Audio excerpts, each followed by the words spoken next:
Good morning all of you. आज का हमारा टॉपिक है कंप्यूटर नेटवर्क्स के बारे में कि नेटवर्क क्या होता है। नेटवर्क की बात हम आज करेंगे कंप्यूटर्स में, ठीक है। तो सबसे पहले हम जान लेते हैं कि जो नेटवर्क टर्म है वो क्यों यूज की जाती है और उसका मीनिंग क्या है। कंप्यूटर्स में अगर हम नेटवर्क की बात करें, अगर कंप्यूटर में नेटवर्क की बात करने से पहले चलो हम जनरली बात करते हैं कि नेटवर्क क्या होता है।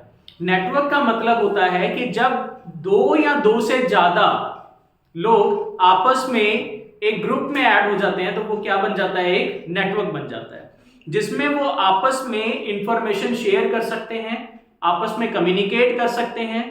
तो मींस अगर हम चाहते हैं कि हमारी इंफॉर्मेशन या हमारा डेटा ज्यादा से ज्यादा लोगों तक पहुंचे तो हमें क्या करना पड़ेगा, हमें ज्यादा से ज्यादा लोगों को एक ग्रुप में ऐड करना पड़ेगा और उस ग्रुप को हम क्या बोलते हैं, नेटवर्क बोलते हैं। इसी तरह से कंप्यूटर में भी नेटवर्क का यूज किया जाता है। क्यों किया जाता है? क्योंकि अगर आपको अपने डेटा को एक नोड से, एक डिवाइस से दूसरे डिवाइस को सेंड करना है तो उसके लिए उन डिवाइसेस का एक नेटवर्क में होना जरूरी होता है। तो बेसिकली कंप्यूटर नेटवर्क क्या है, यहां पे वर्ड हमने नॉर्मल नेटवर्क के साथ कंप्यूटर को ऐड कर दिया क्योंकि हम बात कर रहे हैं कंप्यूटर नेटवर्क की, कि जहां पे कंप्यूटर्स उस नेटवर्क में क्या होंगे, कनेक्टेड होंगे। तो किसी भी तरह का कोई भी डिवाइस जो कंप्यूटर्स की तरह काम कर सकता है, चाहे आपका मोबाइल फोन है, चाहे आपका कंप्यूटर, लैपटॉप, टैबलेट्स, इन सभी को अगर हम इनमें से किसी भी तरह के डिवाइसेस को यूज करते हुए ग्रुप करते हैं तो उसे हम नेटवर्क बोलते हैं। तो कंप्यूटर नेटवर्क क्या है? व्हेन टू और more devices are connected together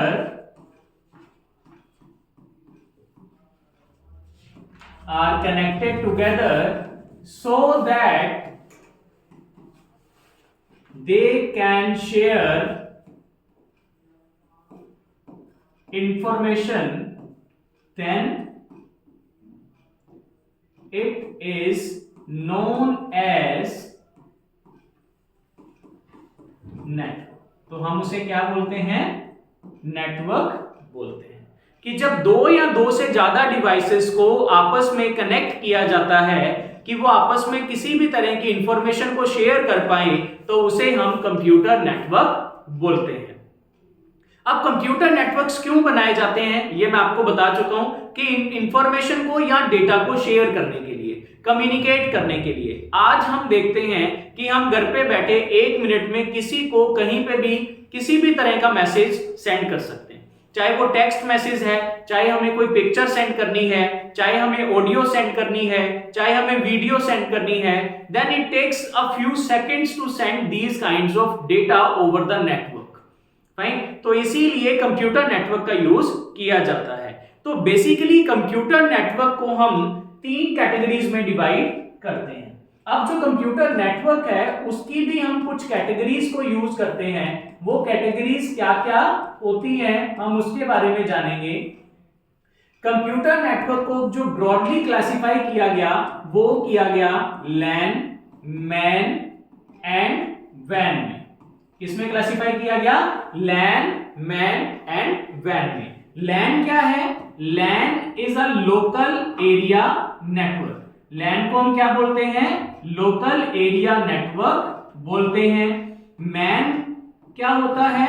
metropolitan area network. And वैन होता है वाइड एरिया नेटवर्क। वैन क्या होता है? Wide area network. तो बेसिकली ये तीन कैटेगरीज क्या हैं, इन तीनों कैटेगरीज में डिवाइड करने का मतलब क्या था? देखो, सपोज हमें एक ऐसा नेटवर्क क्रिएट करना है जिस नेटवर्क में हम सिर्फ अपनी पर्टिकुलर किसी एक बिल्डिंग या ऑर्गेनाइजेशन के सिस्टम्स को कनेक्ट करना चाहते हैं। जैसे सपोज ये इंस्टीट्यूट है, आप एसेंट क्लासेस पे हैं, मैं चाहता हूं कि एसेंट क्लासेस के लैब में सपोज 30 कंप्यूटर्स हैं तो मैं उन 30 कंप्यूटर्स को आपस में कनेक्ट करना चाहता हूं कि वो आपस में इंफॉर्मेशन शेयर कर पाए, तो इस तरह के नेटवर्क को क्या बोला जाएगा? लोकल एरिया नेटवर्क बोला जाएगा।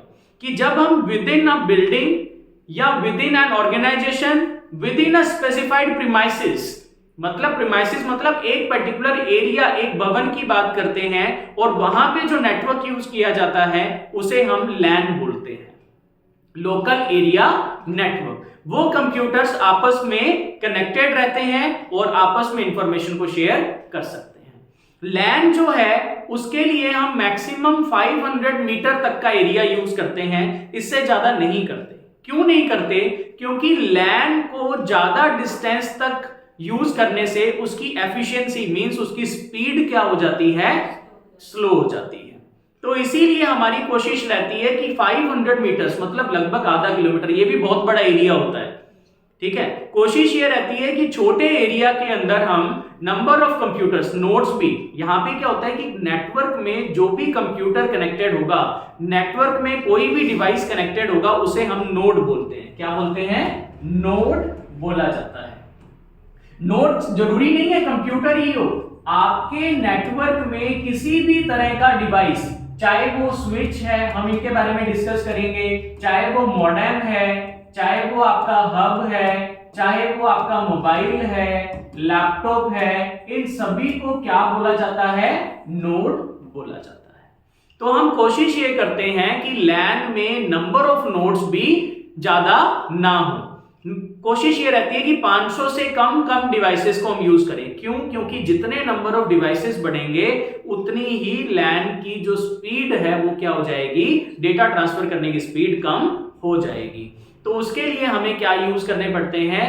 रिपीटर्स का यूज करना पड़ता है। वो हम बाद में पढ़ेंगे कि रिपीटर्स क्या होते हैं।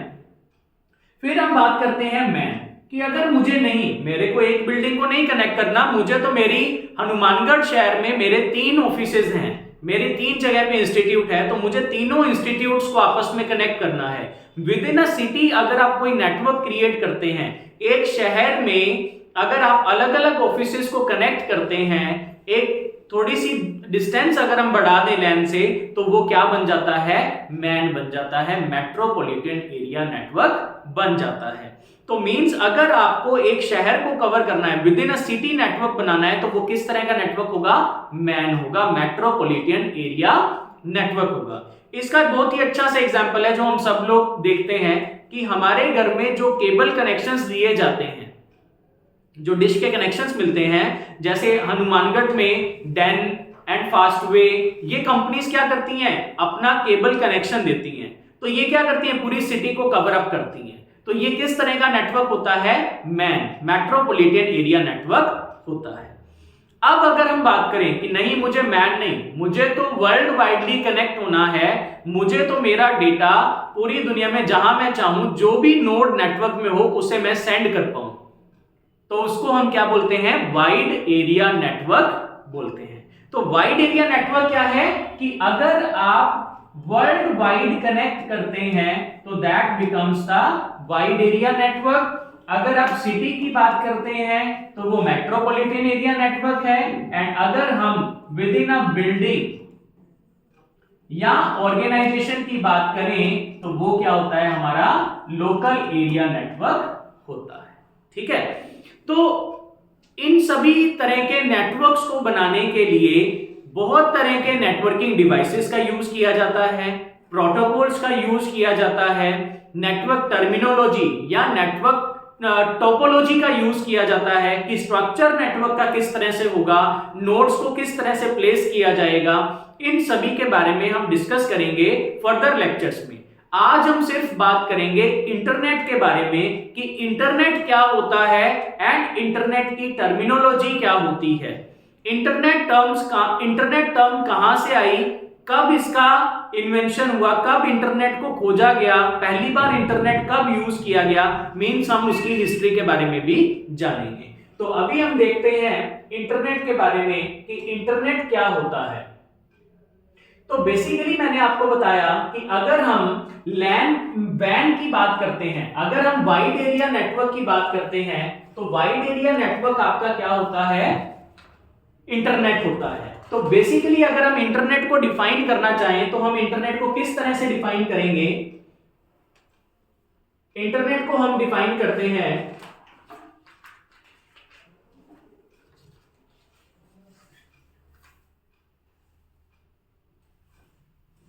इंटरनेट क्या है? Internet is a group of computers that are connected world widely, that is known as an internet. Fine, तो अभी हम इंटरनेट के बारे में जान लेते हैं। एक बार प्रेजेंटेशन ओपन हो जाए उसके बाद हम बात करते हैं कि इंटरनेट क्या है और इंटरनेट की टर्मिनोलॉजी क्या है। देखिए यहां पे internet is a group of two or more computer systems which are related through a couple of channels for the motive of sending and receiving data in a shared environment। कि अगर आपको world widely कोई भी device पे data send करना है तो उसके लिए हमें क्या चाहिए? इंटरनेट चाहिए। तो इंटरनेट क्या है कि जब दो या दो से ज्यादा कंप्यूटर सिस्टम्स आपस में कनेक्टेड हैं through the couple of channels, मतलब बहुत सारे चैनल्स बनाए गए हैं, उन चैनल्स के थ्रू वो आपस में कनेक्टेड हैं ताकि वो आपस में किसी भी तरह का डेटा शेयर कर पाए, तो उसे हम क्या बोलते हैं? इंटरनेट बोलते हैं। ठीक है, तो बेसिकली इंटरनेट की अगर हम बात करें तो इंटरनेट के हमारे पास बहुत सारे टाइप्स होते हैं।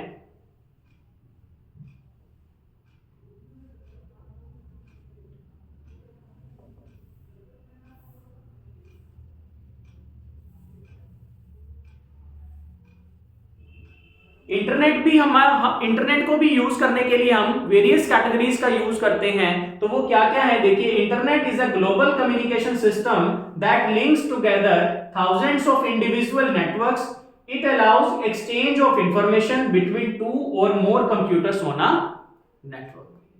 कि अगर हम थाउजेंड्स ऑफ कंप्यूटर्स या थाउजेंड्स ऑफ इंडिविजुअल नेटवर्क्स को आपस में कंबाइन कर देते हैं तो वो क्या बन जाता है? इंटरनेट बन जाता है। जैसे मान लिया कि अगर हम बात करते हैं कि मेरे पास एक नेटवर्क ये है, एक नेटवर्क यहां पे है, एक ये नेटवर्क है। ठीक है, इन सभी नेटवर्क में हमारे पास नंबर ऑफ नोड्स क्या हैं? काम कर रहे हैं। बहुत तरह के नोड्स जो है वो क्या है? काम कर रहे हैं या आपस में कनेक्टेड है। ठीक है, मैंने इन नोड्स को आपस में कनेक्ट कर रखा है। यहां पे भी ये नोड्स आपस में कनेक्टेड हैं, यहां पे भी आपस में ये नोड्स कनेक्टेड हैं। अगर मैं इन सभी नोड्स को, इन सभी नेटवर्क्स को भी आपस में कनेक्ट कर दूं तो ये क्या बन जाएगा? एक लार्ज नेटवर्क बन जाएगा। तो बेसिकली लार्ज नेटवर्क कैसे बनता है? कि जब हमारे पास स्मॉल नेटवर्क्स होते हैं और उन स्मॉल नेटवर्क्स को हम आपस में ज्वाइन करते हैं तो वो क्या बन जाता है? लार्ज नेटवर्क बन जाता है। और इसी लार्ज नेटवर्क को हम क्या बोलते हैं? इंटरनेट बोलते हैं। ठीक है, तो internet is a global term क्यों यूज हुआ? क्योंकि वर्ल्ड वाइडली हम यूज कर रहे हैं। तो internet is a global communication system that links together thousands of individual networks. मतलब हजारों अलग अलग नेटवर्क को आपस में हम क्या कर देते हैं? कनेक्ट कर देते हैं। It allows exchange of information, मतलब अगर आप अपने डेटा को या इंफॉर्मेशन को एक्सचेंज करना चाहते हैं बिटवीन टू और मोर कंप्यूटर्स तो हम क्या कर सकते हैं? इंटरनेट का यूज कर सकते हैं। अब हम बात करते हैं हिस्ट्री की। तो हिस्ट्री क्या है? हिस्ट्री मतलब इंटरनेट की शुरुआत कहां से हुई, इंटरनेट की शुरुआत कहां से हुई वो हम देखेंगे। तो सबसे पहले जो इंटरनेट का कॉन्सेप्ट था वो कब आया? 1969 में आया। इंटरनेट का कॉन्सेप्ट कहां से आया था? 1969 में। कहां से आया? From the first project that was launched by US defence academy, that is the advanced research project agency network, ARPANET, जिसे हमने क्या बोला था इनिशियली? ARPANET बोला था। ठीक है, क्या बोला था हमने? ARPANET, advanced research project agency network. ये नेटवर्क क्या था? ये network basically university of California and Stanford research institute, US के अंदर दो इंस्टीट्यूट्स, दो यूनिवर्सिटीज को आपस में कनेक्ट किया गया और कनेक्ट करके एक मैसेज भेजा गया, लॉगिन। ठीक है, और लॉगिन को जब भेजा गया तो यूनिवर्सिटी ऑफ कैलिफोर्निया ने लॉगिन भेजा, मान लिया स्टैनफोर्ड रिसर्च इंस्टीट्यूट को, तो उसके पास सिर्फ LO तो रिसीव हो गया, GIN रिसीव नहीं हुआ, लेकिन कुछ डेटा रिसीव हुआ। तो इसीलिए इस प्रोजेक्ट को क्या माना गया, सक्सेसफुल प्रोजेक्ट माना गया, क्योंकि हमने यहां से डेटा क्या किया, सेंड किया एक नोड से दूसरे नोड पे, एक नेटवर्क से दूसरे नेटवर्क पे हमने डेटा क्या किया, सेंड किया।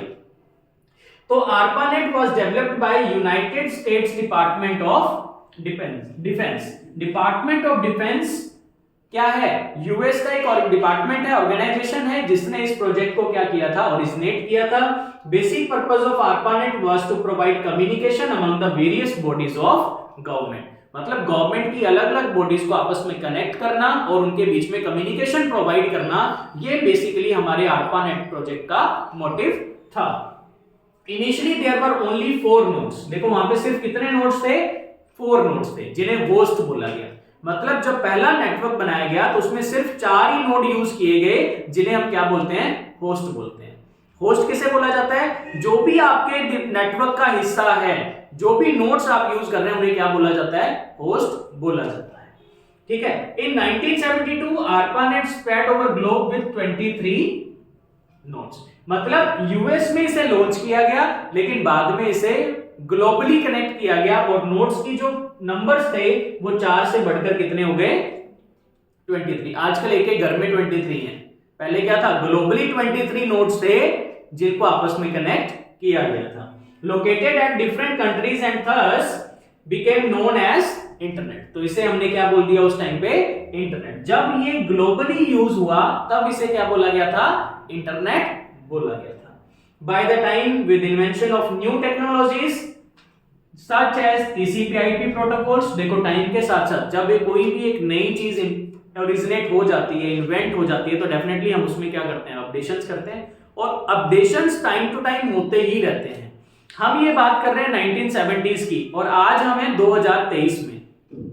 ठीक है, तो 1970 से लेकर 2023 लगभग 50 साल में कितना चेंज हुआ है ये सब लोग जानते हैं। कि हमने शुरुआत कहां से की, सिर्फ 4 नोड को आपस में कनेक्ट किया और सिर्फ एक टेक्स्ट मैसेज सेंड किया या गवर्नमेंट बॉडीज को आपस में कनेक्ट करने के लिए यूज किया। लेकिन आज के टाइम में जो इंटरनेट है वो कैसे अवेलेबल है, किस फॉर्म में अवेलेबल है और कहां तक उसकी पहुंच है, ये हम सब लोग जानते हैं। कि इंटरनेट की हेल्प से हम आज के टाइम में कोई भी काम लगभग कर सकते हैं और बहुत ही जल्दी कर सकते हैं। इंटरनेट ने हमारी पहुंच को क्या कर दिया है, वर्ल्ड वाइडली बना दिया है, मतलब ग्लोबल बना दिया है। हम अपने बिजनेस को ग्लोबली रिकॉग्नाइज करवा सकते हैं, हम अपना बिजनेस ग्लोबली कर सकते हैं, लोगों के साथ इंटरेक्ट कर सकते हैं। आपको कोई भी डेटा सेंड करना है तो वो डेटा भी आप क्या कर सकते हैं, सेंड कर सकते हैं। तो by the time invention of new technologies, देखो क्या क्या इन्वेंशंस हुई, प्रोटोकॉल्स, TCP/IP, DNS, www जिसे हम वर्ल्ड वाइड वेब के नाम से जानते हैं, web browsers, scripting languages etcetera.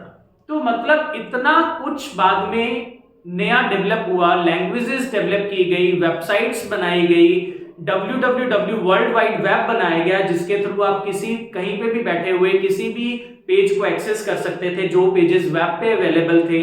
Web browsers बनाए गए, इंटरनेट की सर्फिंग के लिए वेब ब्राउजर्स बनाए गए। तो हमारे पास बहुत सारे टूल्स क्या किए गए थे, डेवलप किए गए थे। अब देखिए हिस्ट्री में क्या क्या हुआ। 1971 रे Tomlinson send the first email. First email कब सेंड किया गया था, 1971 में किया गया था बाय रे टॉमलिंसन। किसने सेंड किया था, रे टॉमलिंसन ने फर्स्ट ईमेल सेंड किया। इन 1972 हमारे पास ARPANET आया। TCP was created by Winton C. R. Fisher in 1973 and it was released in December 1974. Clear. उसके बाद 1983 में TCP/IP मॉडल को स्टैंडर्डाइज किया गया। TCP/IP क्या है, एक मॉडल है, एक प्रोटोकॉल है, transmission control protocol and internet protocol. तो बेसिकली क्या था कि जब इंटरनेट बना तो इंटरनेट में क्या हुआ, ग्लोबली नोड्स कनेक्ट हुए। तो अब ग्लोबली नोड्स कनेक्ट हुए तो कुछ स्टैंडर्डाइजेशन जरूरी था। स्टैंडर्डाइजेशन क्या होता है कि कुछ मानक बना देना कि अगर कम्युनिकेशन होगा तो ऐसे ही होगा। कोई भी अपनी मर्जी से नहीं करेगा कि मैंने मेरा मन किया तो कैसे डेटा सेंड कर दिया, मैंने मन किया तो मैंने डेटा सेंड कर दिया, ऐसे नहीं होगा। तो मींस क्या था कि कुछ मॉडल्स बनाए गए जिसके थ्रू आपका डेटा सेंड किया जाता था। तो TCP IP is one of them, आज भी यूज में आता है TCP IP. Transmission control protocol and internet protocol का यूज किया जाता है, ठीक है। By the ARPANET and IAB, short for Internet Activities Board, was also founded in the same year 1983। 1984 में DNS के बारे में बात की गई, हम इसके बारे में पढ़ेंगे। DNS क्या होता है, डोमेन नेम सिस्टम होता है। डोमेन क्या होते हैं, डोमेन नेम क्या होता है, डोमेन कोड्स क्या होते हैं, ये सब हम डिस्कस करेंगे। It was introduced by Jon Postel and Paul Mockapetris, ठीक है। एंड 1986 में क्या हुआ, first listserv was developed by Eric Thomas and NSFNet। देखो NSFNet क्या है, National Science Foundation Network. NSFNet क्या है, National Science Foundation Network. ARPANET के बाद NSFNet ने इंटरनेट की फैसिलिटीज प्रोवाइड की, ठीक है, and was also created in 1986। Additionally BitNet 2 was created in the same year 1986, ठीक है। इसके बाद अगर हम बात करते हैं तो 1989 में a proposal for the distributed system was submitted by Tim Berners-Lee. देखो टिम बर्नर्स-ली को क्या बोला जाता है, फादर ऑफ वेब भी बोला जाता है, इंटरनेट की दुनिया के फादर बोला जाता है किनको, टिम बर्नर्स-ली को। At CERN on 12th March 1989 that would later become the www। देखो आज के टाइम में कोई भी वेबसाइट क्या www के बिना ओपन होती है, नहीं। तो www किसने दिया था, टिम बर्नर्स-ली ने दिया था। किसने दिया था, टिम बर्नर्स-ली ने। कब दिया था, 1989 में। 1990 में क्या हुआ, NSFNet को रिप्लेस कर दिया गया, replace the ARPANET। On 10 September 1990, Mike Parker, Bill Helen and Alan Emtes released the first search engine, Archive। पहला सर्च इंजन। सर्च इंजन क्या होता है इसके बारे में भी डिस्कस करेंगे। अगर आपको गूगल पे कुछ भी सर्च करना है तो हम किसकी हेल्प लेते हैं, सर्च इंजन की। जैसे आज अपने देखते हैं गूगल, बात करते हैं ना, अगर आपको इंटरनेट पे कुछ भी सर्च करना है तो हम किसकी हेल्प लेते हैं, गूगल सर्च इंजन की, ठीक है। सब लोग किसको जानते हैं, गूगल को। आपने जो लिख के दिया गूगल आपको सर्च करके बता देता है, तो वो क्या है, एक सर्च इंजन है। डिस्कस करेंगे कि सर्च इंजन क्या होता है। फिर 1991 में टिम बर्नर्स-ली ने www को इंट्रोड्यूस किया 6 अगस्त 1991 को, and he also unveiled the first web page. पहला वेब पेज कब हुआ, कब बना था, 6 अगस्त 1991 को। वेब पेज का मतलब पहली वेबसाइट का पहला वेब पेज जो इंटरनेट पे अवेलेबल था, वो कब आया, अगस्त 6, 1991 को। 1994 में क्या हुआ, James H Clark and Marc Anderson found the Mosaic Communication Corporation. ये कंपनी का नाम है, Mosaic Communication Corporation. Netscape. Netscape क्या था, आपका पहला ब्राउजर था। नेटस्केप क्या था, पहला ब्राउजर। देखो ब्राउजर के बिना आप इंटरनेट का कोई पेज ओपन नहीं कर सकते। तो पहला ब्राउजर कब आया था अपने पास, 1994 में, और वो क्या था, नेटस्केप नेविगेटर के नाम से इसको जाना जाता था, ठीक है। 1995 में Netscape introduce SSL, secure socket layer. आपकी वेब सर्फिंग को सिक्योर करने के लिए किसका यूज किया गया, सिक्योर सॉकेट लेयर का यूज किया गया था। देन 95 में इंटरनेट एक्सप्लोरर आ गया, माइक्रोसॉफ्ट ने एक वेब ब्राउजर दे दिया, इंटरनेट एक्सप्लोरर। उसके बाद 1996 में टेलीकॉम एक्ट टू का big decision and deregulated data networks, also Macromedia Flash that is now known as Adobe Flash. देखो कोई भी वीडियोस अपने चलाते हैं तो वो एडोब फ्लैश के थ्रू चलती हैं। तो वो एडोब फ्लैश में वीडियोस कब दी गई थी, 1996 में। 97 में वाईफाई का स्टैंडर्ड बनाया गया, जो कि IEEE के थ्रू बना था। वाईफाई का स्टैंडर्ड क्या था, मतलब वाईफाई वायरलेस कनेक्टिविटी के लिए एक स्टैंडर्ड बनाया, किसने, IEEE ने। IEEE क्या है, institute for electrical and electronics engineers, ठीक है। तो उन्होंने इसको इंट्रोड्यूस किया था। 2004 में मोजिला फायरफॉक्स वेब ब्राउजर को बनाया गया, एंड 2014 में W3C recommended and released the HTML5 programming language. तो ये आपकी क्या है, ब्रीफ हिस्ट्री है कंप्यूटर्स में नेटवर्क्स की, कि इंटरनेट में क्या क्या कब कब हुआ। बाकी हम नेक्स्ट लेक्चर्स में जानेंगे कि अपने सर्च इंजन्स क्या होते हैं, वेब ब्राउजर्स क्या होते हैं। और अभी आज के लिए इतना ही। Thank you very much.